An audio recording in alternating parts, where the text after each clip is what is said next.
ફેરવીને યસ નોમાં લખવાનું છે। તો અહીંયા આપણે લખેલા છે, આપ જોઈ શકો છો। તો વિદ્યાર્થી મિત્રો, વિડીયો ગમે તો ખાસ કરીને લાઈક કરી દેશો, તમારા મિત્રોને શેર કરી દેજો અને લાલ બટન દબાવી દો। હજી પણ દબાવ્યું ન હોય સબસ્ક્રાઈબનું તો ફટોફટ લાલ બટન દબાવી દો।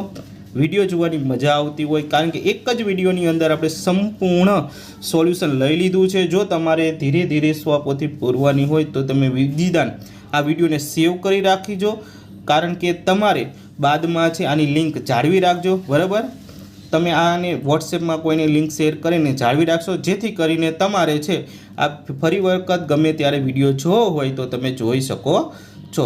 તો there are 3 girls on the stage, તો આપણે આ રીતના બનાવીશું, are there 3 girls on the stage. પહેલા પ્રશ્નાર્થ બનાવશું, પછી યસ નોમાં જ ખાલી લખવાનું છે, યસ ધેર આર ને નો ધેર આરન્ટ, ટૂંકું રૂપ છે।